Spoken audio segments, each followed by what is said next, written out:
that's been created in the APAC Value Study Teams site.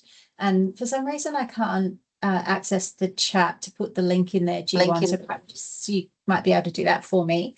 But what I have there is a list of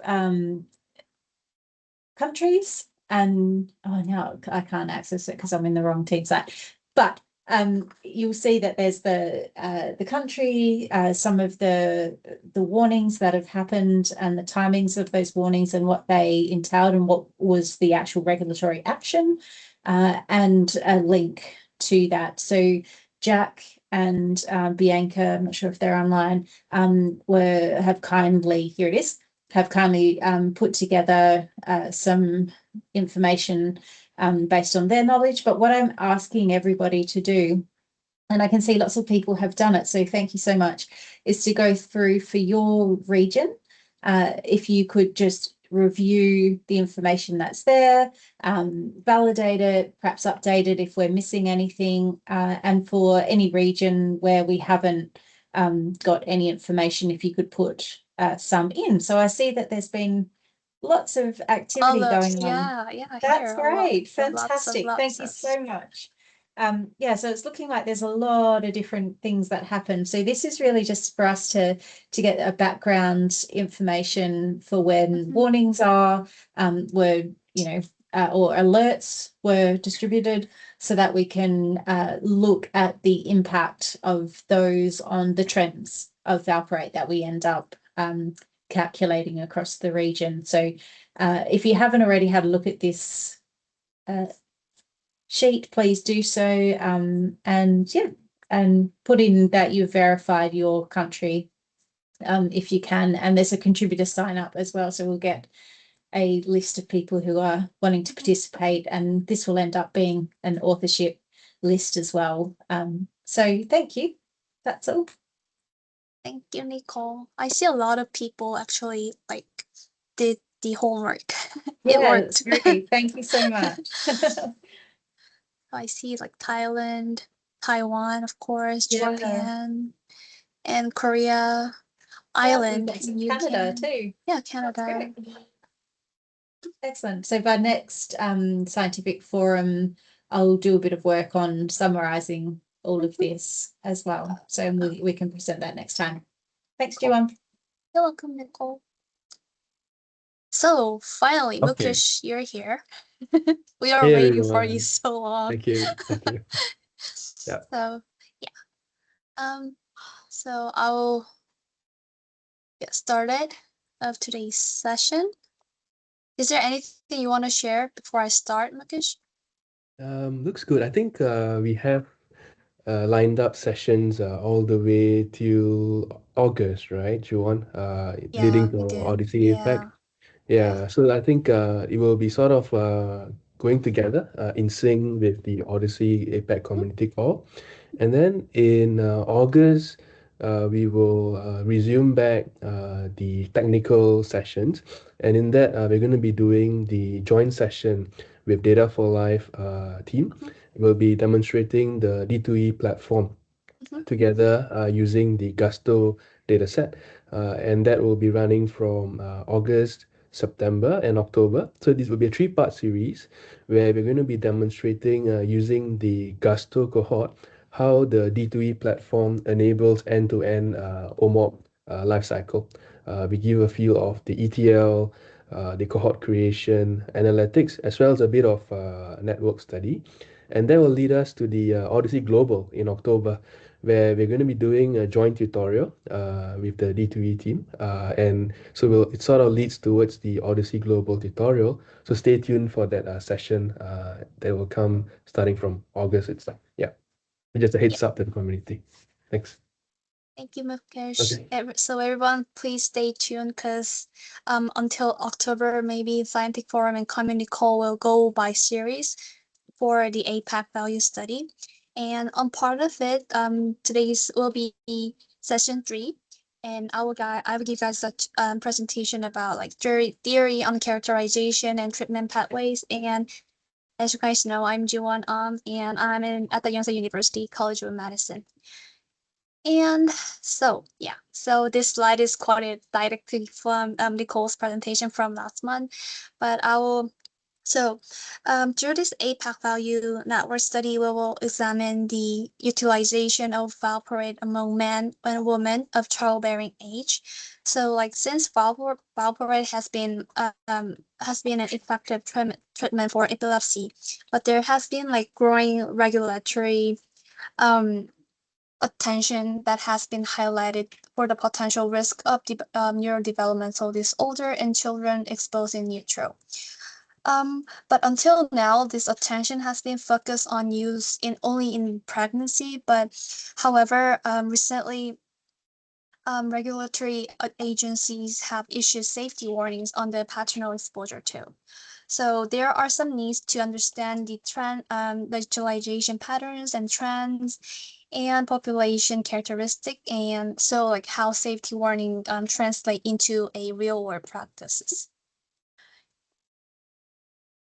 And today's presentation will be about, as I said, during on characterization and treatment pathways.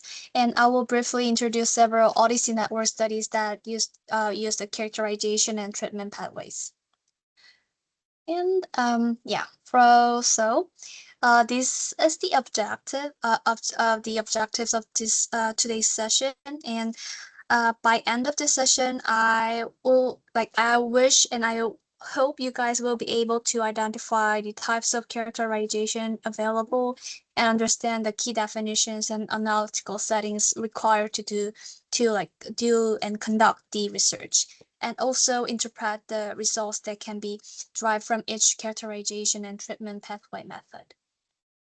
So, what type of question can we ask? As you guys know, through characterization, we can answer the question from the what happened to them.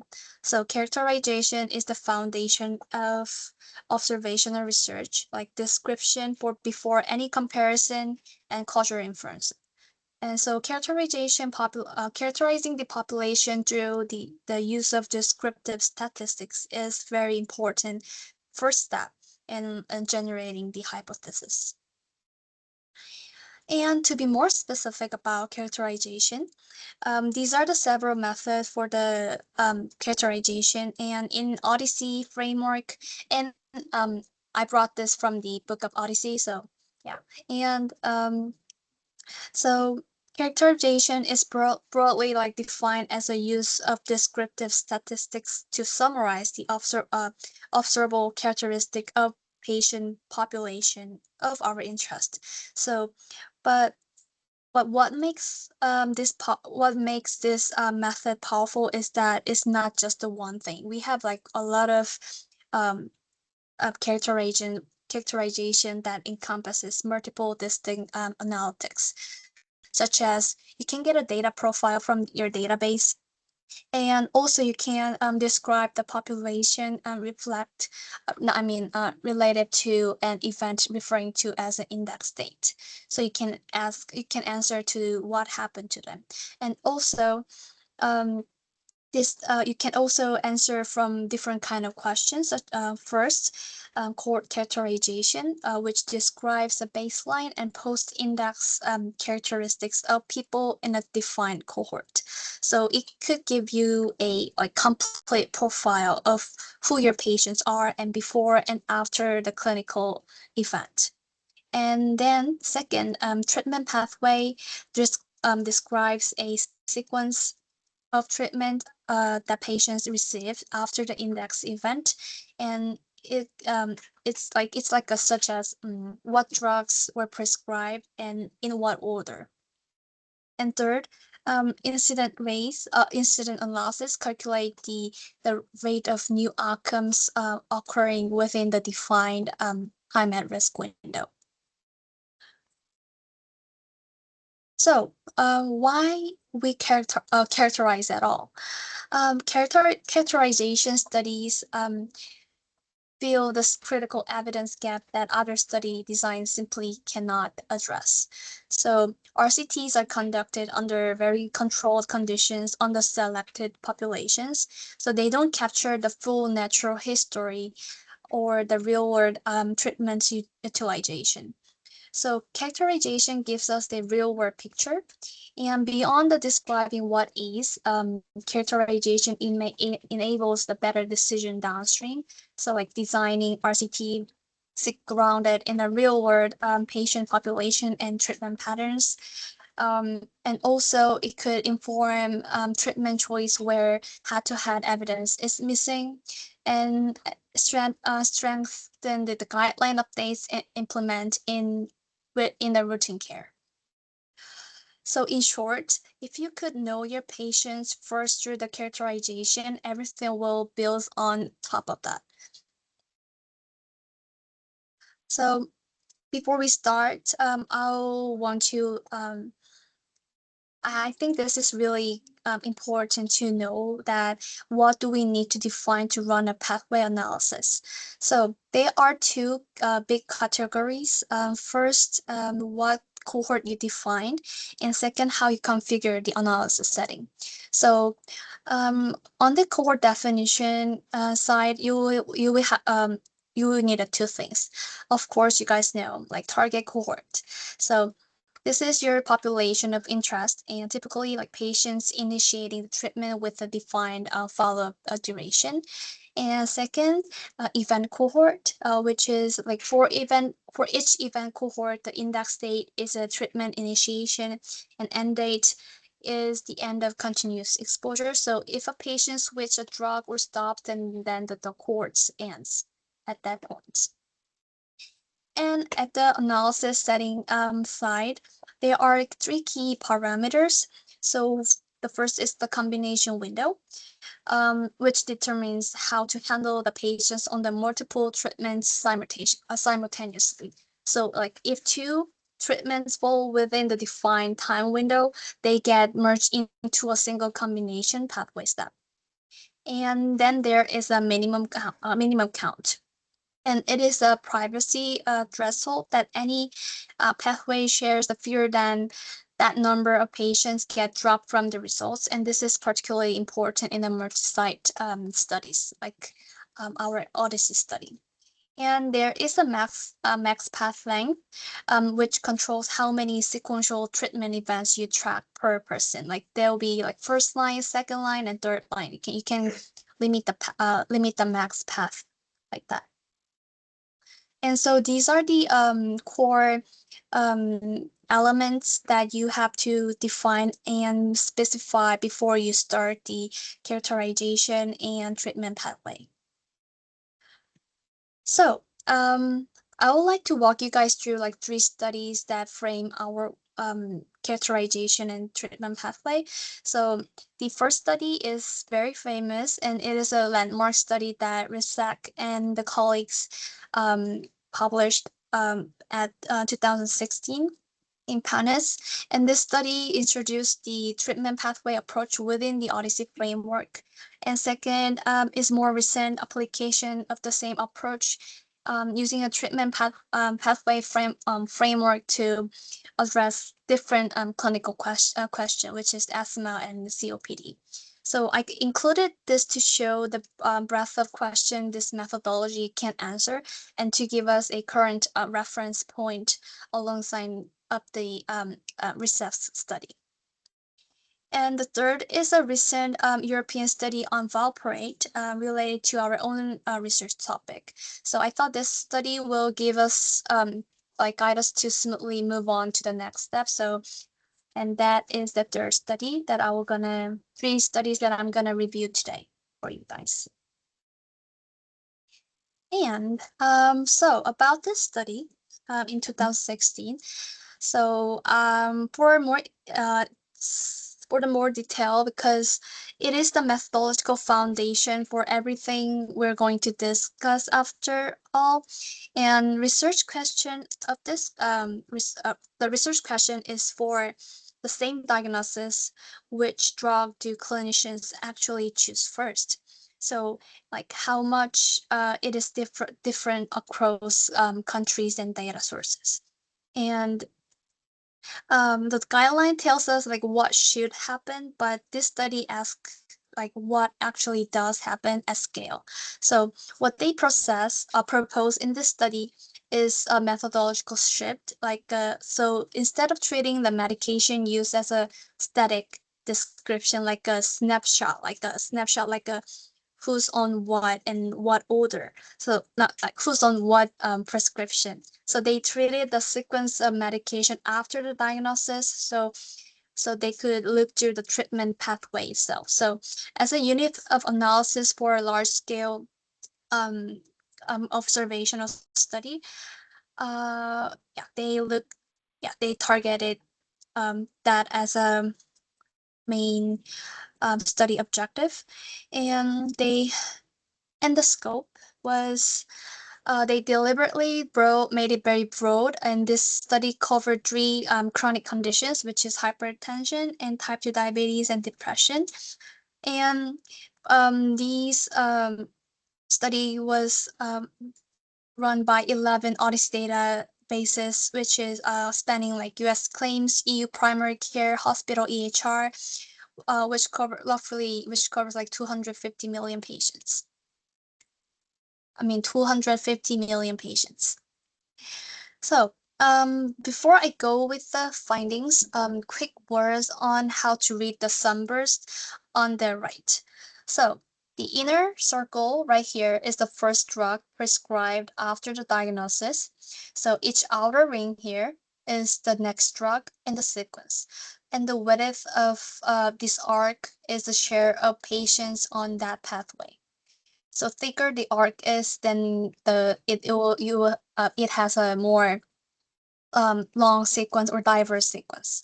So the wider inner segment here means most patients start on the same drug. As you can see, the diabetes has a very long inner segment, right? And the fragmented outer ring means that they diverge quickly afterward, like here. And here there's a one just inner ring, right? And about the findings here, so for type 2 diabetes, the picture is remarkably constant. So metformin was the first line across all 11 databases. In different country, different healthcare system, different data types, like same answer. In contrast, hypertension and depression exhibit significant heterogeneity across clinical site here, as you can see. So despite standardized clinical guidelines, so the first line drug selection for depression show the most substantial variation between databases and sites and countries. So a key finding here is it reveals a very high degree of treatment heterogeneity. So these here are the 10% of patients with diabetes and 24% with hypertension and 11% with depression follow a treatment pathway unique to themselves within the entire data set. So this suggests that the clinical practice is significantly more individualized and inconsistent than what is prescribed by the standardized guideline. So briefly on this slide is part of APAC, but just follow my laser point here. So briefly, so it's the same. These are the same data, but tracked over the calendar year. So as you can see, here's it starts from 2000 to 2010. So first you can see it's the proportion of the case with monotherapy here. The second row here, so it's ADG, and when you see BCH is it shows a proportion of cases in which the sequence contains the most common monotherapy. So in diabetes, the metformin will be the most common medication, and for hypertension, the lisinopril pill will be the most common medication, and for depression, the sertraline will be the most common medication. So, and also here on the third row, CFI, it shows the proportion of the case in which a sequence begin with the most common starting medication. So, what the trend shows here is the trends overall the trends hold, but the site level heterogeneity. So it shows a site level heterogeneity. So that diabetes monotherapy range from 10% to 80%. So that was very diverse. And some site lag from in the group adopting the metformin. So like Stride and Columbia in the BC, they started from 2004 and here, so it kind of lagged after the guideline suggests to use the metformin. And third, that hypertension and depression has no dominant medication. So the formularies leave the like a fingerprint here, I will say. So like hydrochlorothiazide was absent in UK and Japan, but it was in common in Korea, but in US it was in between them.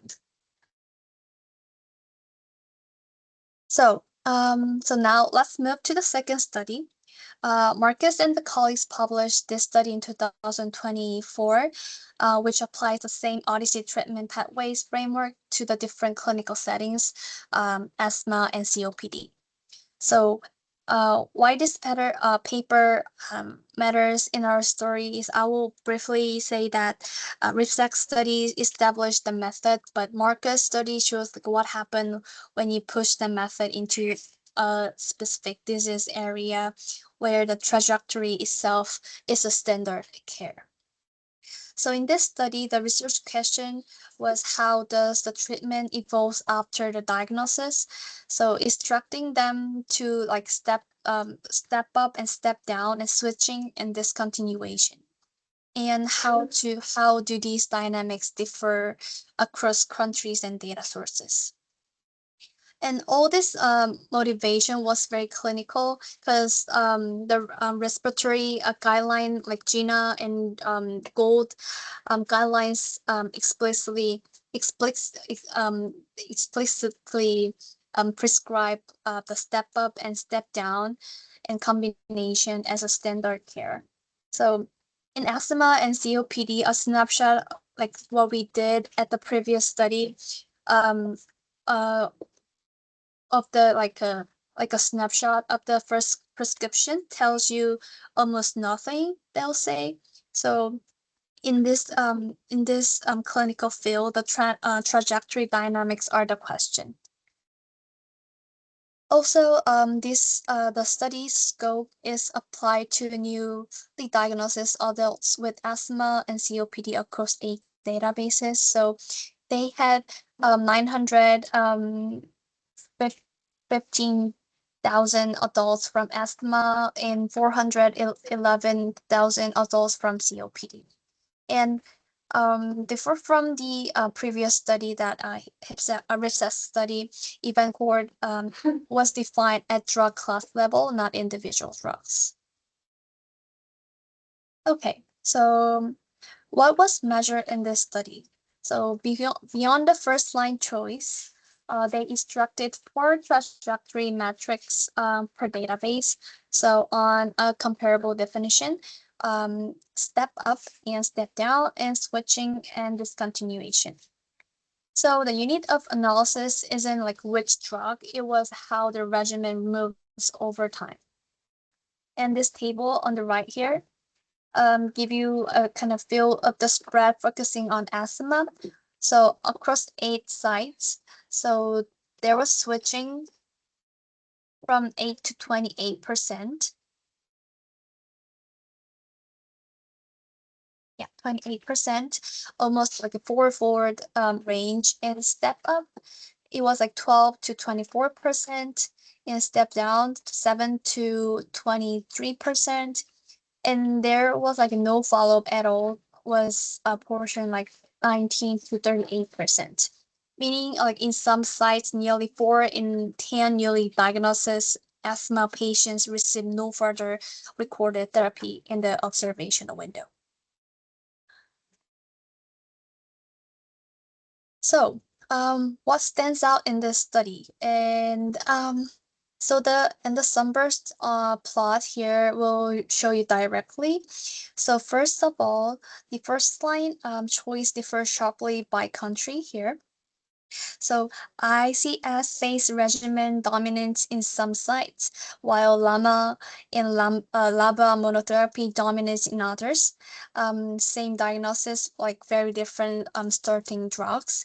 Second, the outer ring of the sunburst show, like here, the outer line here, shows a frequent switching and add-on therapy within the first year.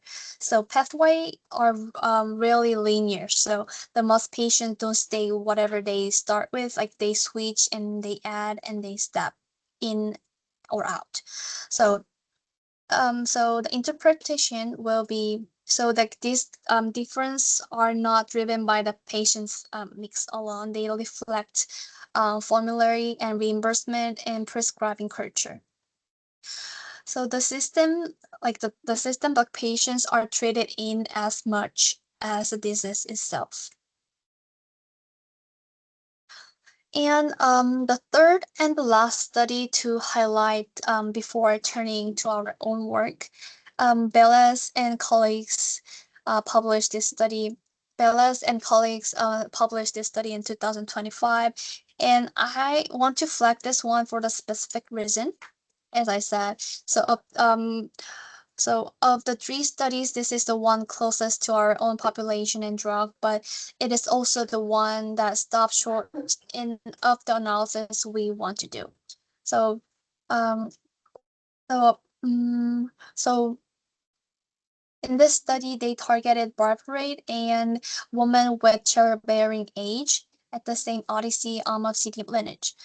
This was conducted as a Darwin EU network study commissioned by EMA.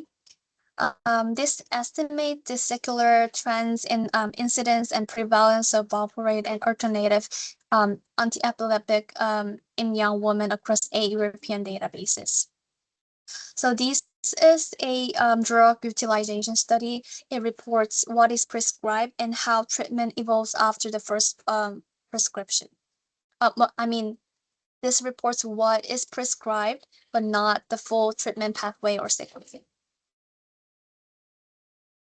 So let's read the figure here. So on the both side, you're looking at the annual incident rate and prevalence of valproate and other 5 alternative drugs. So these are the this shows by database and by drugs from 2010 to 2022. This overall the signal is very consistent. So BPA incidence and prevalence has declined since 2015 across all database, and in line with it aligns with EMA's risk minimization timeline. So and alternatives, particularly these gabapentinoids, pentinoids, is rise over the same period, which is alternative of BPA. Yep, and this regulatory intervention did actually move the prescribing in the intended direction. However, the levels was not consistent. So same Europe, but same population, yet absolute incidence rate and prevalence differ across all databases, and mean treatment 6 months to 2 years, depending on the source. So the take-home message from this view is quite straightforward. So valproate initiation in young women has declined following EMA pregnancy prevention program. And looking at figure 3, this figure here. So across all these databases, prescribing a alternative anti-epileptics rise over the same window in which valproate falls. However, the figure cannot answer like whether the same patients or not. So the figure cannot tell us whether these are the same patients, like if they're switched or newly diagnosed or of BPA onto or nothing. So all these three look identical here. So I think our work is that the next step that we could do at this APAC value study. Okay. Now, to wrap up, characterization and pathway analysis give you four things. First, core characterization and treatment diversity and treatment sequence and adherence to drug and guidelines.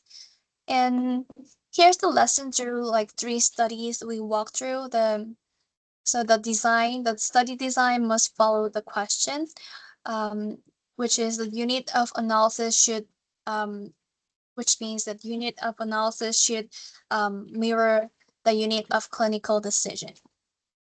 So first exposure, like answer the part patients start on, or the drug era, like answers how regimens evolve, and population trends answered like what is changing over time. So they are not interchangeable. So that the unit of analysis you pick like determines like which question you actually answer. So we have to be very careful with the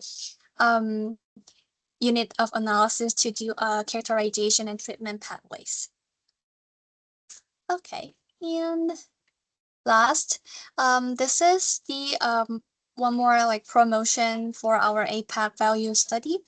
I know Nicole already gave us a reminder of our homework and review of treatment guidelines and regulatory warnings. If you guys, anyone who's interested in valproate study or APAC study, please go to the Teams channel and when you go to this share, you will find the Excel file that everyone who's joined this study are listing up the regulatory and warning documentations.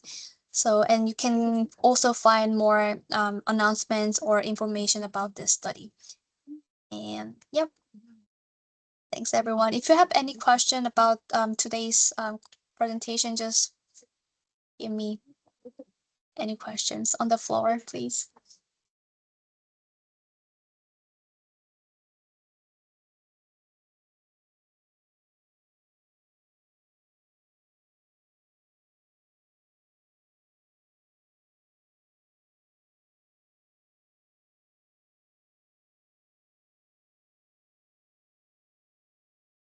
Hey, Cynthia. Hi, not a question, just a compliment. That was a very clear explanation of the how to read the sunburst. And in that paper, what was interesting that landmark paper by George Ripsack was the difference between well, the US and UK were very similar, but Japan was quite different. And can I just share my screen? Because this Sure. is, yeah, let me see where I am here. Oops. Always have trouble finding that share button. Okay.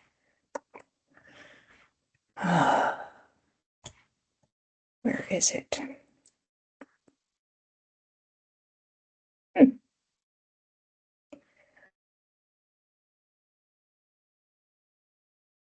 Thanks.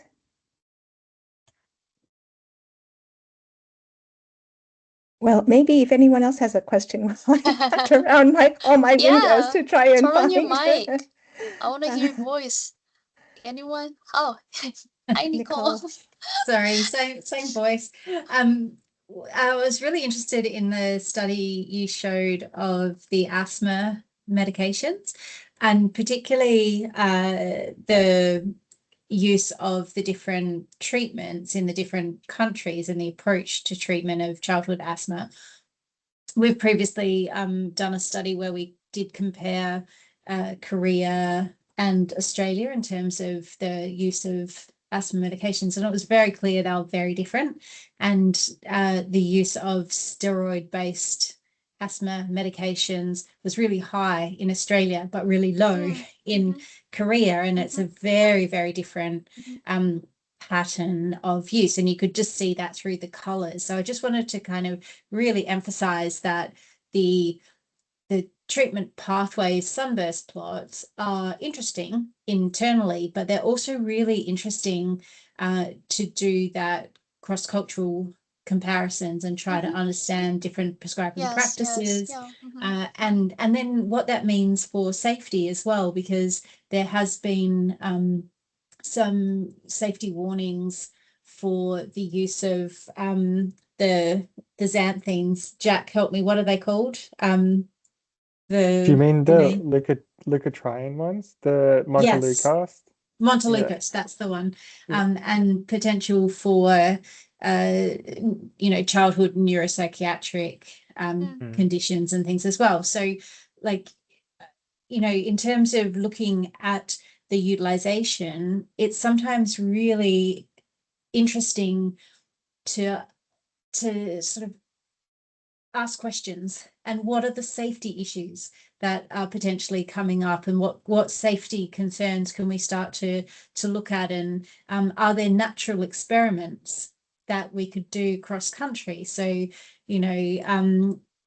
it just makes it a really nice way of doing those more complex effectiveness and safety studies. So I just wanted to shout out to say that drug utilization studies are absolutely fundamental to all of the work we do, and really important that we do them, hence the value study, because there's so much value in these very simple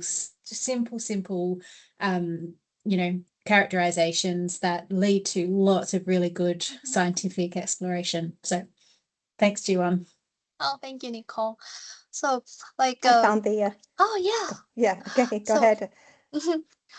I really realized that even within the same characterization and treatment pathway framework, like the study design varies depend on the target disease and research question.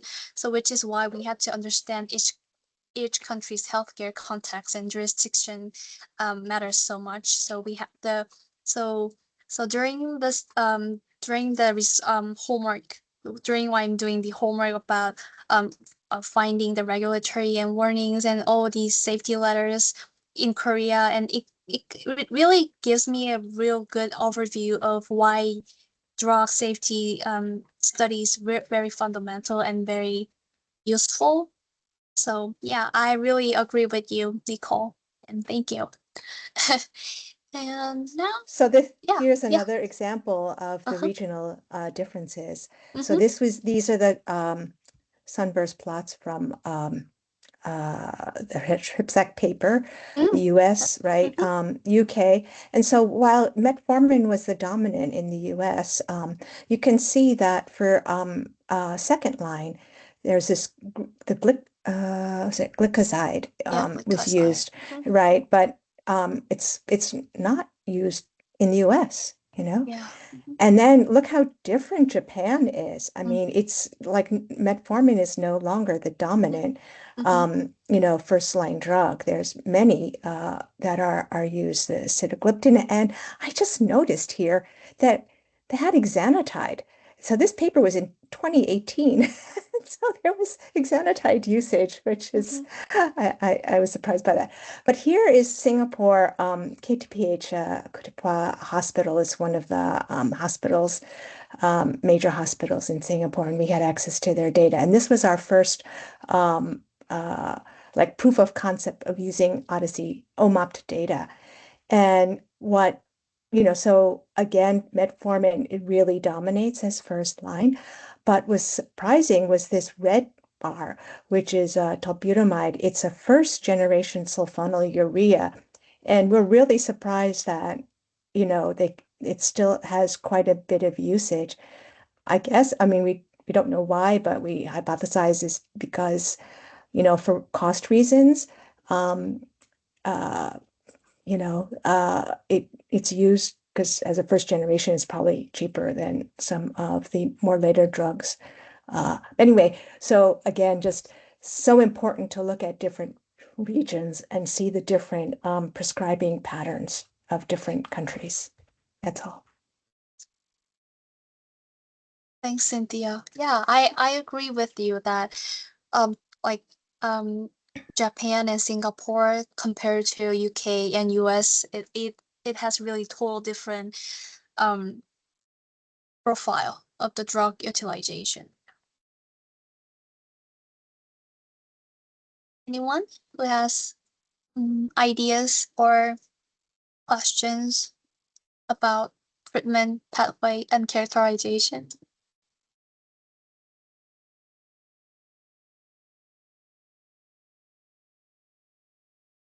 No one?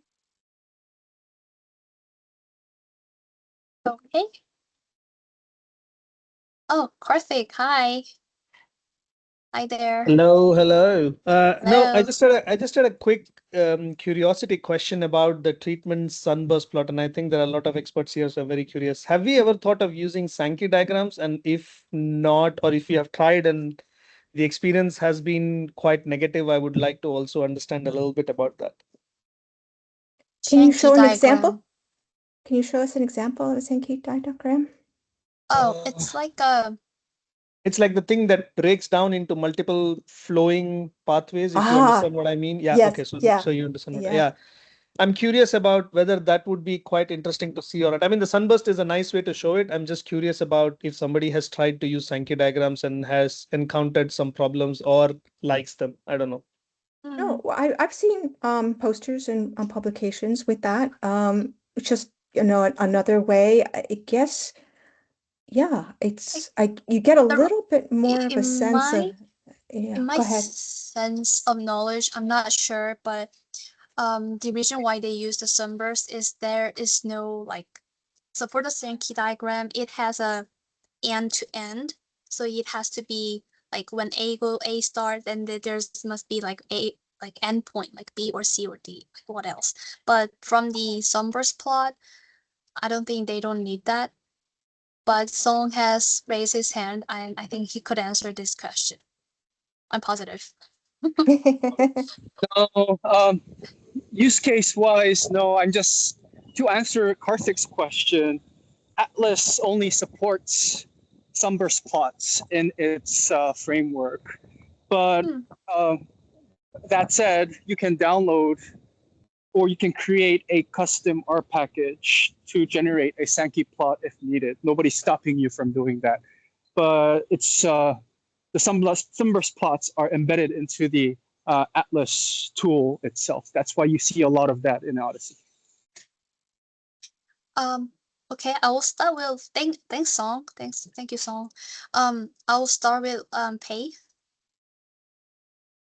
Hello, Jiwon. Thank you for your presentation. So, my question here is for countries with limited OMOP infrastructure, what level of participation is expected? So, your question was if there are limited OMOP database? Yeah, of course we have a limitation with OMOP database some point, but what was the point of your question? What was that? Song? Oh, Song, are you going to answer the question? Yeah, let me try okay. addressing this first, and I'll open it up. So, Lee, thanks for your interest. We greatly appreciate Japan's participation in the APAC value study this year. To your question on countries that don't have OMOP databases, what are the expectations on participation? Yeah. It's really up to you, right? Because even if you don't have databases, you're able to review guidelines, like the homework that Nicole has given you for this first session, right? So because we are a open community, because we are a volunteer-based community, we don't oblige anybody to do anything. It's really up to you on how much time you have and with what you have, what you can do, right? So when we move on to the analysis phase, I'm pretty sure you won't be able to do any of the analysis if you don't have any data, but you can follow on how the analysis is being done using public tools like the Odyssey public atlas, right? So in short, there is no expectation. We appreciate any help from you in terms of the study participation. I hope that answers the question. Okay, thank you. So in current stage, I searching about the Japan side and then China side, but China side more limited information about this kind of maybe no more detailed information, the public information. So I just want to check this. Thank you, Song. Thank you, Jiwon. Thank you, Wendy. And Jack? Oh yeah, I just wanted to go back to Karthik's point about sunburst versus Sankey. I find that with a Sankey plot, if you've got lots of different options, say for example, valproate, if you were looking at switching to other antiepileptics, if you've got plenty of options like for people to progress through, a Sankey plot can become really, really cluttered, whereas being able to tile each of the sunburst plots beside each other makes those cross-country comparisons a lot easier, which is why they're presented, I guess, in that way in the paper that Cynthia suggests showed, and yeah, why it's integrated into the tool. Yeah, I would agree with that, Jack. I think would just personally for me and Fulk, I know you're online and you've done lots of these comparisons side by side, but looking at a Sankey plot helps when you're just looking at one country and you can follow it through. When you start to want to compare different countries or different time periods or different conditions or whatever, it becomes harder to do the comparison. That's just my experience. The comparison becomes much more vivid and understandable when you're using the sunburst plots, but the perhaps detail is much more easy to see in one single Sankey plot. Anyway, that's my experience. Yeah, mine too. Okay, thank you. I mean, I had this thought because when we were doing the Atlas 3.0 user research, we had a few people who had raised this point going, oh, I would love to have a Sankey diagram if possible on the new Atlas. And Chris was understandably a little bit not super convinced about using Sankey diagrams. I think he has tried it before, but didn't like what he saw. So I was just, since the class, I saw the cloudburst treatment pathway thing, that question came up in my mind again. And I thought there's a lot bigger audience here who might have experienced it. So thank you all for your lovely answers. Thank you, Karthik, for raising a good question here. And Song? I think he just forgot to put his hand down. Oh, okay. Hi, folks. Hi, Carrie. Hi, Jiwon. I just want to add in about the Sankey plot and also from the problem you facing in while you're working with the Atlas database. So for the plot, I think is optional, and we have a many choice to pick like Sankey or sample plot or the times of the plots. But the point is that like how we set up our database and how we do the phenotyping, like our definition. So get back to the characterization study.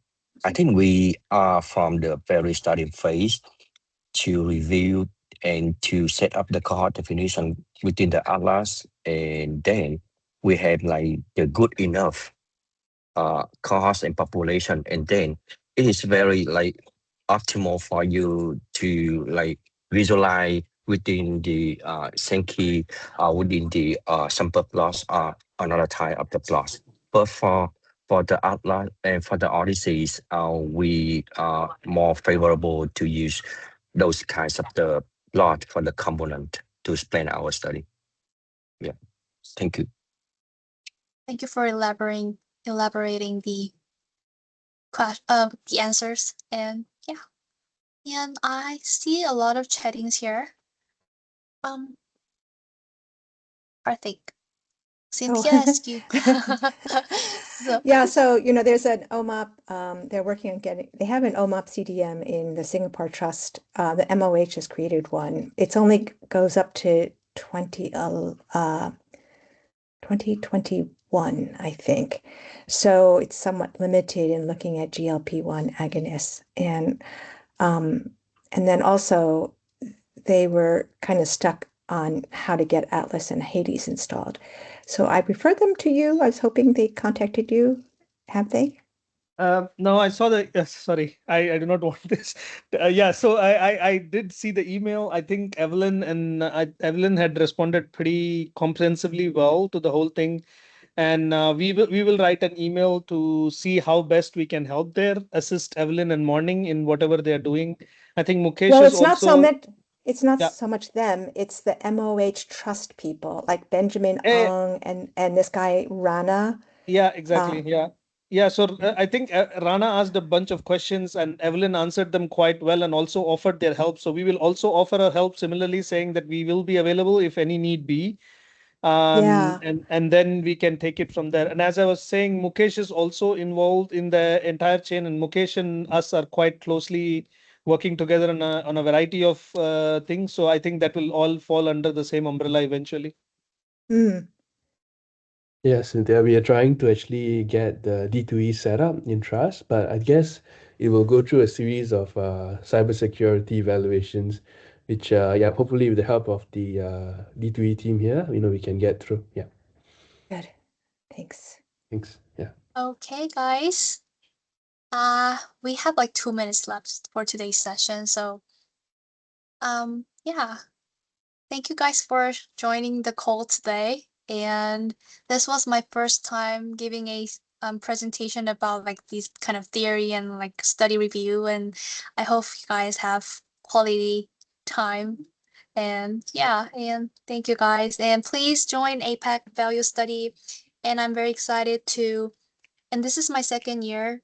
And so I'm very interested, and so I'm very happy and interested in this value study. So anyone who's interested in, like, we are very open armed, and if you don't have any OMOP database, it still you can join the study. So yeah, and if you have any question about the study, please contact Galan or me. Galan and I'm always open to any contact. So yeah, thank you guys. Thanks Nui. And before you guys can leave, I have one question to Jason. So Jason, are you still here? Everyone, you guys can go. Yeah, I don't just want to wanted to bother say you. well done, G1. Oh, thank you, Yes, Jen. well done, Jiwon. That was amazing. Thank Oh, you so thanks, much. thanks, Nico. Thank you, All everyone. right, Yeah. Great work, bye. Jiwon. Bye Have a nice bye. day, everyone. Bye-bye. Bye bye. Hi, Jason. Hi, Hi. Jiwon. Yeah. Hi. I emailed you, but I think you forgot to email me back. But so about the Europe Symposium recap. So we the community call is packed until June. So I suggested give two options. You can target a full session on July's community call, or you can give a brief like 5 minutes recap on this month's community call. So it's up to you, but yeah, you can go for July's community call, or you can give like very short recap on this month's community I call. think very short will be fine. And Okay. what is your preference? Which Um. one is better for you to arrange that? Like this month or next month? Sorry, June or July? Yeah.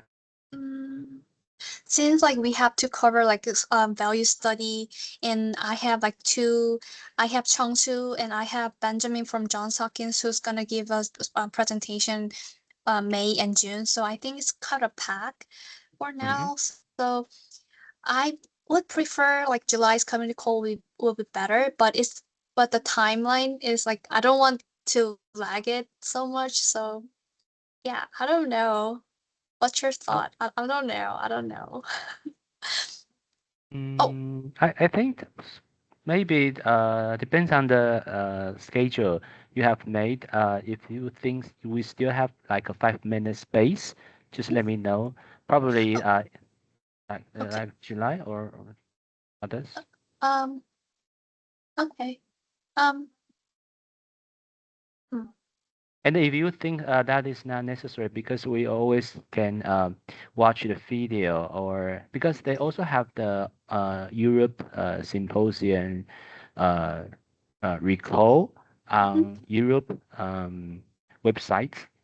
For those for those people who are interested in that, maybe you can suggest them to go ahead to see the video, Okay. pre-record video. Huh, Yeah, for okay. Europe one. So maybe no need to have another one from me or from Okay. others. You think? Oh, cool, Yeah. cool. Then maybe probably I will just introduce people to watch the video of Europe Yeah. symposium recap. Right. Okay, That's okay, fine. that'll That's work. fine. That'll work. Thank you, So Jason, no, for I your don't need to understanding. prepare for that, right? Yeah, Okay. no. Okay, Yeah, good. thank you, Jason, for your Yeah. understanding. Good. Okay. Okay. Okay. Thank you. Bye-bye. Thank you for your presentation for today. Thanks. I think that is wonderful. Oh, Yeah. really? Thanks, Jason. And then my in the future, it turns on my if I will based on your presentation today, and then to prepare for my next presentation for the questions, and also how to run the data the Oh, yes. study, right? Mhm. Okay. Yeah. Okay, thank you so Bye-bye. Have much. a good one. Bye. See you. Bye. Bye.